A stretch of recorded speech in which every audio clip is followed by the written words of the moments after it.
और डंके की चोट पे कह रहा हूं, क्योंकि कई कार्रवाइयां ऐसी हो गई जिसमें ये अफवाह फैला दी गई कि मस्जिद डिमोलिश होने तो जा रही। आपको लग रहा है कि ये जो अफवाह है कपीश जी, ये बीजेपी और आरएसएस ने फैला दी, आप ये कह रहे हैं? उन्हीं को लाभ है, उन्हीं को लाभ है। अगर वो हिंदू अच्छा मुसलमान ना करें तो शायद उनकी सरकार नहीं आएगी, अच्छा। क्योंकि वो ध्रुवीकरण चाहते हैं।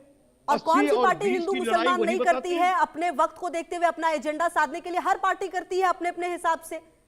आप वहां पर जाते हैं जहां आपको फायदा होगा, जहां पर नहीं फायदा होता वहां पर आप नहीं पहुंचते, आपके नेता नहीं पहुंचते। नहीं, खुशबू जी, बहुत सीधी सी स्पष्ट बात। हाँ राजनीतिक दल, जी कम सर। से कम मैं समाजवादी पार्टी के लिए आपको कह सकता हूं कि हम्म हम लोग सभी की पार्टी हैं, हिंदू मुस्लिम सिख ईसाई। हाँ, जो पीड़ित है उसके साथ जाग के खड़े होते हैं। साथ में अगर इस तरह की घटना हुई है तो वहां मौके पे हमारी बकायदा 5-6 लोगों की टीम इकट्ठा की जाती है और भेजी जाती है कि आप अपना जाके देखिए और हमें रिपोर्ट दीजिए। माननीय राष्ट्रीय अध्यक्ष जी हर तरह के अवसर पर, ठीक है। आप देखिए दिल्ली के अंदर आरएसएस की पार्किंग देने के लिए 1200 पुराना शिव मंदिर और हनुमान मंदिर गिरा दिया गया। कितना जो है पब्लिक ने सारे किया, हम लोग वहां पे खड़े रहे, बावजूद उसके क्या हुआ? वहां तो कोई अतिक्रमण नहीं था, लेकिन मंदिर गिरा दिया गया क्योंकि आरएसएस को पार्किंग स्थल देना था। तो ये हिंदू मुस्लिम की राजनीति वहां की जाती है, और अगर स्वार्थ की राजनीति सिद्ध हो रही हो, अपना लाभ हो रहा हो, तो भारतीय जनता पार्टी और आरएसएस मंदिर भी गिरा देते हैं, मंदिर भी कुर्बान। ठीक है यही सत्य। कपीश जी, ठीक है, फाइन। मैं आती हूँ आपके पास, एक कमेंट में सबसे ले लूं। फाजिल अहमद जी, जो कुछ भी ये हुआ है पहले संभल में और अब जिस तरह से तुर्कमान गेट के पास जिस तरह से एक अफवाह फैलाई गई, लोग वहां पर जमा हुए, जिस तरह से पत्थरबाजी हुई, आखिर ये बार बार ऐसे पत्थरबाजी हो कैसे जाती है? सवाल ये है कि सुप्रीम कोर्ट का ऑर्डर होने के बावजूद भी बुलडोजर गया क्यों? हाँ ये बात है ना, कानून से बड़ा तो कुछ नहीं है। 22 अप्रैल उसमें डेट है, 22 अप्रैल तक एमसीडी को कोर्ट ने अपना पक्ष प्रस्तुत करने का आदेश दिया था। ये थोड़ी कहा था कि तुम गिरा दो उसको जाकर के, तो आप तो कोर्ट को माने नहीं। देखिए, कोई भी ज़मीन की पैमाइश होती है तो अगल बगल की सारी चीज़ों को नापा जाता है, तब मालूम होगा कि अतिक्रमण कहाँ है। बाउंड्री है, ऑलरेडी मस्जिद की एक बाउंड्री है, पॉइंट कुछ एकड़ जो है वो ज़मीन है, बाउंड्री के अंदर ही सब कुछ था, चाहे वो जो भी था, अतिक्रमण हो या कोई भी हो। मस्जिद की एक जो बाउंड्री कई सौ साल से है, वो बाउंड्री के अंदर था जो कुछ था। और उसके बाद रामलीला मैदान बगल में है। अगर रामलीला मैदान या उसके बगल में हनुमान वाटिका है, ठीक मस्जिद के पीछे हनुमान वाटिका है, हनुमान वाटिका का एक द्वार जो है रामलीला मैदान के अंदर खुल रहा है, वो भी गैरकानूनी है। हनुमान वाटिका कितनी जगह एक्वायर किया है, कितना जगह उसकी है, उसको नहीं नापा गया। रामलीला मैदान को नहीं नापा गया, सिर्फ मस्जिद के एरिया एक मेजरमेंट करके और तोड़ने का कर दिया, और जबकि कोर्ट का कोई आदेश नहीं है तोड़ने का। कोर्ट ने 22 अप्रैल तक अभी जवाब मांगा है एमसीडी से। इस बीच आपने सुप्रीम कोर्ट के कानून को भी हवाला नहीं किया, आपने लोअर दिल्ली हाई कोर्ट को भी नहीं माना। देखिए, इसमें और जाके आपने गिरा दिया। एमसीडी और जो कोर्ट ने एमसीडी और पीडब्ल्यूडी को कहा है कि तुर्कमान गेट के पास रामलीला मैदान में जो अवैध कब्जे उन्हें हटाओ, ये बात कही गई है। तो अवैध कब्जा कैसे अभी तय नहीं हुआ ना कि अवैध है कि वैध है? अरे तो मस्जिद को कहाँ हाथ लगाया गया सर? नहीं, ये तो हमारी सुन लीजिए, तो एक खरोच नहीं आई ना। जो भी अवैध किसने डिक्लेयर कर दिया? लेकिन मेरा ये, जब टीम ही वहां पर नहीं, अवैध कौन तय करेगा अवैध है? कोर्ट तय करेगी। तो कोर्ट में जब अभी एमसीडी अपनी रिपोर्ट देती तब ना कोर्ट कहता कि तोड़ दो। कोर्ट ने ये थोड़ी कहा कि तोड़ दो।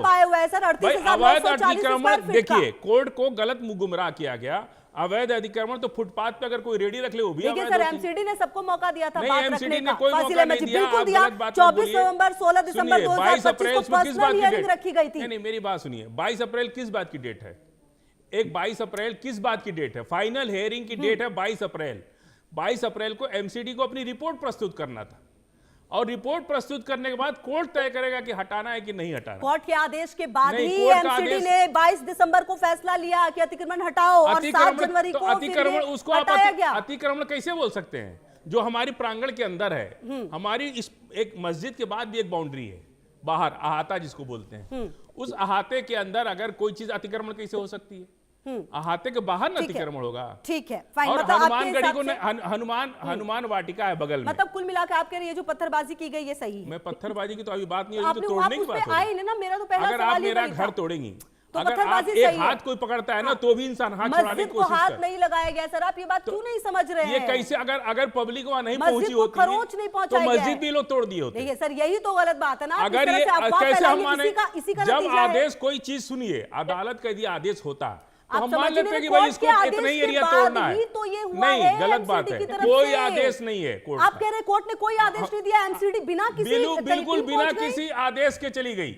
और 22 क्या अप्रैल किस बात कर की रहे हैं? डेट है? ठीक है, चलिए नहीं, उस 22 डेट पे मैं अप्रैल आती किस हूँ। बात की मैं डेट है? कोशिश करूंगी, रेणु दीक्षित जी मेरे साथ जुड़े हैं जल्द से जल्द, तो मैं उनसे भी ये सारी चीजें और क्लियर करूंगी। बहरहाल चलिए, रेणु दीक्षित जी भी मेरे साथ जुड़ गई हैं। रेणु दीक्षित जी, 22 अप्रैल किस कौन सी तारीख है जिसका जिक्र लगातार फाजिल अहमद जी कर रहे हैं?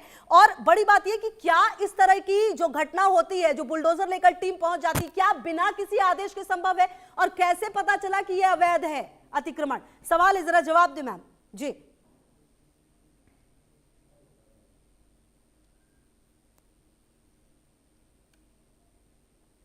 अनम्यूट कर ले मैम अपने आप को प्लीज।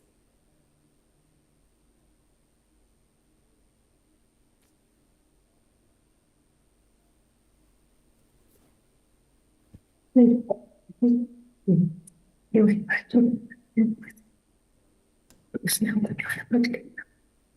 मैम, मैं आपके पास आती हूँ। थोड़ा सा ऑडियो में कुछ है, उसे हम ठीक करा लेते हैं। आचार्य राकेश चतुर्वेदी जी, ये जो पूरी घटना सामने आई है, इस पर सबसे पहले आपकी क्या प्रतिक्रिया है? और कहीं ना कहीं ये घटनाएं लगातार बढ़ रही हैं पिछले कुछ समय से, अगर देखा जाए तो लगातार। खुशबू जी, सर्वप्रथम तो आप सभी को वंदन, और पैनलिस्ट जितने भी मेरे साथ सहयोगी हैं उनको भी मेरा सादर वंदन है। पहली चीज़ खुशबू जी, एकदम कठोर शब्दों में इसको सुन ले, हर कोई जो इस तरीके से प्रशासनिक पुलिस पर, प्रशासन पर पत्थर फेंकने वाले हैं, इनको यह सीख लेनी चाहिए कि चाहे वहाँ पर प्रशासन अगर गया है तो उसके पास कुछ न कुछ वहाँ अवैध का सबूत होगा, कागज होंगे, तभी वह गया। दूसरी चीज़, अभी कपिल श्रीवास्तव जी ने कहा कि कई मंदिर तोड़े गए, राजस्थान में कई मंदिर तोड़े गए, कांग्रेस सरकार ने तोड़े। हम तो वहाँ पर पत्थरबाजी करने नहीं गए, हमने अपना पक्ष रखा। कानून है, सरकारें हैं, उनके समक्ष आप जो है अपना प्रस्ताव रख सकते हैं। अगर वहाँ गलत कर भी रही थी 1% जो है एमसीडी या प्रशासन, तो आपके पास प्रातःकालीन था समय कि आप कोर्ट में जा सकते थे। उसका एक ही विकल्प नहीं है पत्थर। अब दिक्कत ये है, एक विशेष समुदाय में यही अवधारणा, जैसे अभी हमारे साथ फाजिल अहमद साहब ने कहा कि अगर नहीं पत्थर फेंका जाता तो टूट जाती। अरे भाई, कैसे टूट जाती? आप टूटने तक क्या फिर दोबारा 1% अगर वहां गलती रहती तो जो आज पत्थर फेंकने वाले दोषी हैं वही तोड़ने वाले भी तो दोषी रहते, उनके खिलाफ भी तो आप कानूनी कार्रवाई की मांग कर सकते थे। लेकिन नहीं, आपके अंदर सब्र नहीं है। आपने तो जो है कश्मीर से लेके भारत के हर हिस्से में जहां प्रशासन पहुंच जाए, आपको सेना दिख जाए, आपको तो वह दुश्मन ही दिखता है, आपको पत्थर ही फेंकने की जरूरत होती है। ठीक है? अरे उससे पहले कई मंदिरों को तोड़ दिया गया, बावड़ियां बना दी गई। फाजिल अहमद साहब, बावड़ियों के नीचे मंदिर दबे हुए मिले, तब किसको सजा मिली? कौन से लोगों को सजा मिली? जब सर्वे करने जाती है सरकार की तरफ से सर्वे करने के लिए जाते हैं, उन पर आप पत्थर फेंकना शुरू कर देते हैं। तोड़ना तो छोड़िए, अगर आप जो है पत्थर फेंकना शुरू कर देते हैं, अगर सर्वे करने जाते हैं, पता लगाने जाते हैं, जबकि बावड़ियां खोद करके मंदिर निकाले जा रहे हैं, तो कैसे आप, कौन सी राजनीति आप लोग कर रहे हैं? आप सिर्फ भटका करके लोगों को भटका करके कश्मीर का पत्थरबाज बना रहे हैं।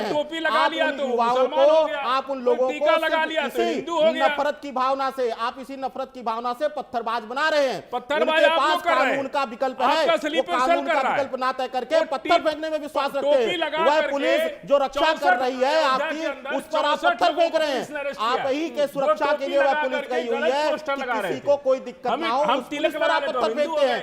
वहां पर कई लोग घायल होते हैं, किसी की जान जा सकती थी। आपको वो खबर नहीं है, आपको सिर्फ ये खबर है कि वहाँ अवैध कब्जा हट रहा है। आपने वहाँ तुरंत जो है आप चिल्लाना शुरू कर दिए, अगर आप वहाँ पर अगर वो हनुमान वाटिका की आपने नपाई की, फाजिल अहमद साहब, आपके हनुमान वाटिका रामलीला मैदान को कब्जा करके बनाया। आप कह रहे हैं कि आप वहाँ पर कोर्ट ने 22 अप्रैल की तिथि दी है, तो आपके पास विकल्प है कि नहीं है कानून का? तो आप 22 अप्रैल पहले तोड़ देंगे। फाजिल जी, वहां कुछ ना कुछ तो आदेश रहा होगा, तभी वहां गई पुलिस, वहां पर तोड़ने एमसीडी गई। अदालत अगर ठीक है फाजिल अहमद, तो हमको पता होता है फाजिल अहमद जी, लेकिन फाजिल अहमद जी, लेकिन हमें तो कुछ पता ही नहीं। सुनिए तो सही, अचानक रात को पहुंच गए कि तोड़ना है साहब। सुनिए फाजिल अहमद जी, लेकिन कुछ भी होगा तो उसका विकल्प कानूनी है। आप किसी भी तरीके से कानून हनुमान को अपने वाटिका हाथ की में क्यों नहीं ले नहीं लेते। जांच की? आप हनुमान देखिए वाटिका बगल में रामलीला मैदान जो को भी कब्जा कुछ करके हुआ है बनाया ना है। फाजिल अहमद जी, हनुमान आपको वाटिका ये पर क्यों नहीं जांच की? फाजिल अहमद जी, मेरी 12 बात समझिए। नवंबर आप 2025 मेजरमेंट को करिए, सुनिए स्टूडियो अगर नापा जाएगा, अरे इसके फाजिल अगल अहमद जी, बगल के आप लोगों बस को एक नापा बात जाएगा, लेके नहीं नापा बैठिए। आप जाएगा। सुनिए, 12 नवंबर 2025 को दिल्ली हाईकोर्ट के एक बेंच ने ऑर्डर पास किया था। आप ये बात क्यों नहीं समझ रहे? क्या वापस- और क्या इस किया था कि ऑर्डर तोड़ में दो? कोर्ट ने एमसीडी और पीडब्ल्यूडी से कहा था कि तुर्कमान गेट के पास रामलीला मैदान में जो अवैध कब्जे उनको हटाइए। हाँ, तो तुर्कमान उसी गेट वो को तो एक करने के मस्जिद लिए है गई वहाँ ना। अवैध कब्जा। मस्जिद पर तो फुटपाथ खरोच पे भी नहीं और भी आई। तुर्कमान गेट के चलिए पास मैं तो आती हूँ आपके हजारों पास। अवैध कब्जे चलिए हैं। मैं आती हूँ उनको आपके पास। तोड़ने की बात कही कपिल गई है। जी, मस्जिद क्या ठीक है, मैं ऑलरेडी आती हूँ, मुकदमा मैं चल आती हूँ रहा आपके पास। है, कपिल उसको जी, तोड़ने का ठीक थोड़ी है, ऑर्डर फाजिल किया अहमद जी, गया है। फाजिल अहमद जी आती हूँ। कपिल जी, क्या इस तरीके से जो है चलेगा कि भाई हमें तो डर है कि मस्जिद पर अगर वो लोग वहां पर नहीं पहुंचे तो मस्जिद भी गिरा दिया जाता, इसलिए पत्थरबाजी जो है वो ठीक है, नहीं करते तो बचता ही नहीं मस्जिद। इस तरह की सोच और मानसिकता कहां तक चलेगी सर? नहीं, इस बात की पुष्टि वो भी नहीं कर रहे और हर आदमी मजम्मत करेगा इस तरह की चीजों का। लेकिन एक बात मैं ये पूछना चाहता हूँ कि ये रात के 2 बजे कार्रवाई की, कानून के विरुद्ध कार्रवाई की, क्योंकि रात के 2 बजे रात कानून में के आप- विरुद्ध कार्रवाई है, क्यों? हाँ, रात में कार्रवाई नहीं हो सकती है, उसके लिए स्पेशल आपको ऑर्डर्स लेने पड़ेंगे। तो उनके पास ऑर्डर थे, उनका कहना ये है जो अधिकारी हैं। रात में नहीं, बाकायदा 3 महीने का समय दिया, आप ऑर्डर पढ़ लें। 3 महीने का उसमें समय है और अभी अप्रैल तक था। खुशबू जी, मैं बहुत सीधी सी बात पूछ रहा हूं, मैं तो खुद ही एक सनातनी और पुरातनी हूं। मैं तो एक बात ये पूछ रहा हूं, जेन्युइन चीज हमें बता दीजिए कि रात के 12, 1, 2 बजे ही कार्रवाई क्यों? और दूसरी चीज मैं ये पूछ रहा हूं कि आपने जब हमारी जो सरकार है इसने सबका साथ, सबका विकास और सबके विश्वास का वादा किया और एक पर से विश्वास ऐसा हटा, क्योंकि जो डिमोलिशन हुआ था बाबरी मस्जिद, जिसको विवादित ढांचा हम लोग कहते हैं, उसका तो उस पे भी तो सुप्रीम कोर्ट का स्टे ऑर्डर था।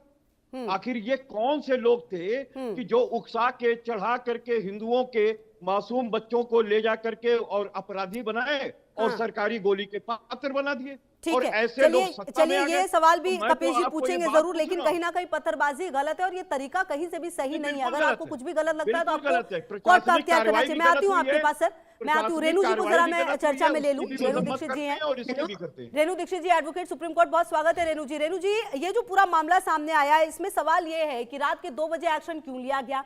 एमसीडी के पास ऑर्डर्स नहीं थे, कई लोग ये भी कह रहे हैं। क्या बिना ऑर्डर के इस तरह की कार्रवाई को करना संभव है? और ये जो आगामी 22 अप्रैल है इसमें क्या होना था, अगर आपके पास कुछ डिटेल्स हो? देखिए, पहली बात तो रात को जो भी कार्रवाई है बिना आदेश के ऐसा नहीं होगा, आदेश दिया गया होगा। दूसरी चीज, 22 तारीख को जितना जो मेरे पास डिटेल्स, आदेश नहीं है।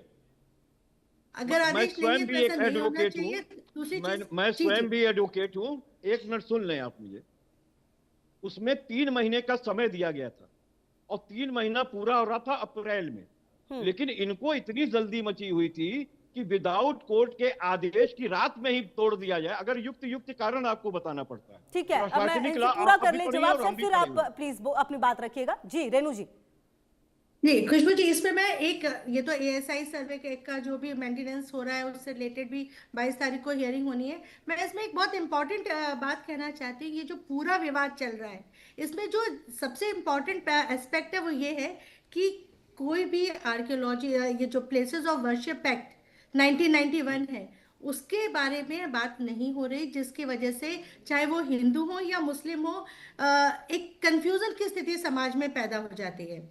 स्थिति ये है कि section 4(1) of places of worship act साफ साफ ये कहता है कि 15 अगस्त 1947 को जो भी स्ट्रक्चर है वो उसका जो भी रिलीजियस कैरेक्टर था उसे बदला नहीं जा सकता। दूसरा सेक्शन 4(2) ये कहता है कि clearly it bars the court from entertaining such type of disputes.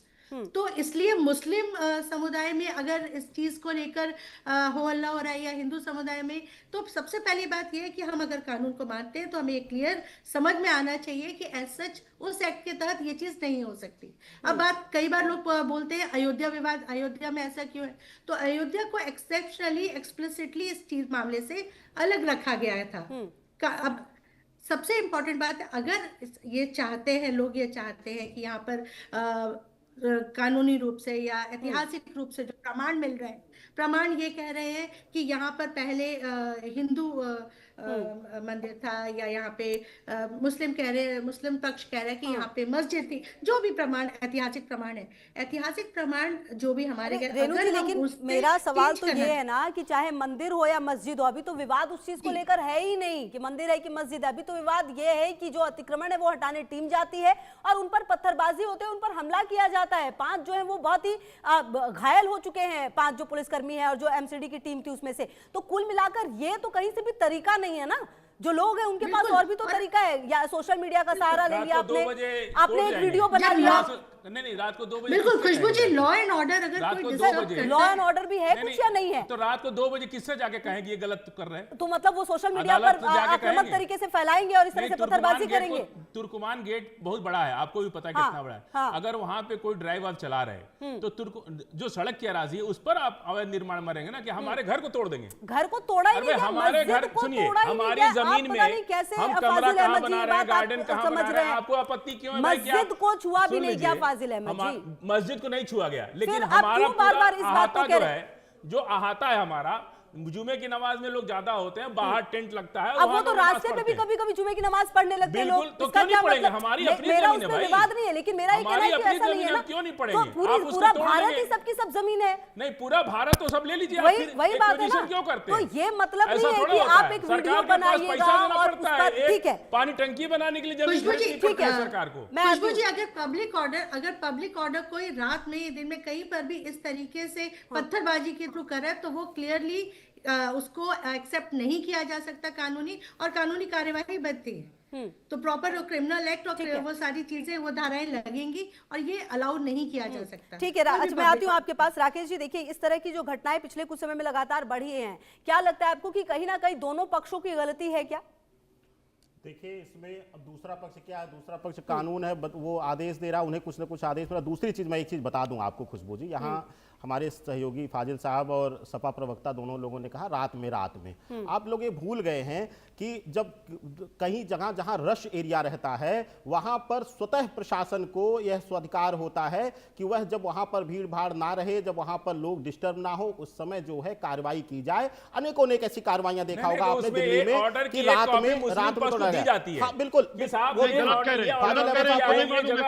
वो मुझे लगता है ना, आपको पता होगा ना, मुझे पता होगा, हो सकता है दिया भी हो। दूसरी चीज, अब एक चीज और सुन लीजिए खुशबू जी, अभी सपा प्रवक्ता साहब ने कहा कि अयोध्या बाबरी मस्जिद तोड़ी गई। अरे आप ही की तरह सरकार रहती तो आज यहाँ गोलियां चल गई होती, जो 30 का चिन्हित किए जा रहे हैं उनकी कब्र खुद गई होती।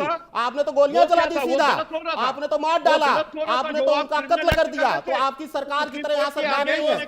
दूसरी चीज,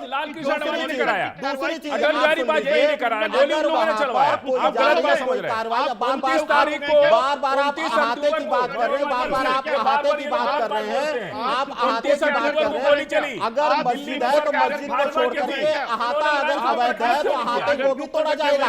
सिर्फ मस्जिद वर्शिप का स्थान है, मस्जिद जो है पूजा का स्थल है, अहाता अगर गलत है तो अहाता भी तोड़ा जाएगा। मैं आती हूँ, एक साथ मैं आती हूँ।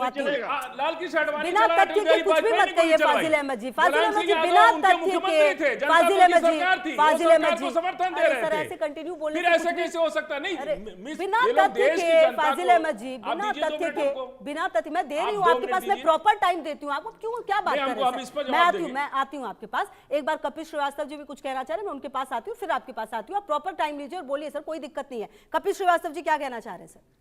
देखिए खुशबू जी, एकदम प्रशासनिक विधि जो हम लोग पढ़ते हैं उसमें प्रशासनिक ऑर्डर्स कैसे लिए जाते हैं, कैसे प्रशासनिक विवेक का इस्तेमाल होता है, कौन से रूल्स की थ्योरी अपनानी चाहिए, ये स्पष्ट रूप से हम लोग को बताया जाता है। और एक जो प्रशासनिक अधिकारी होती है उसे भी अपनी हदें पता हो।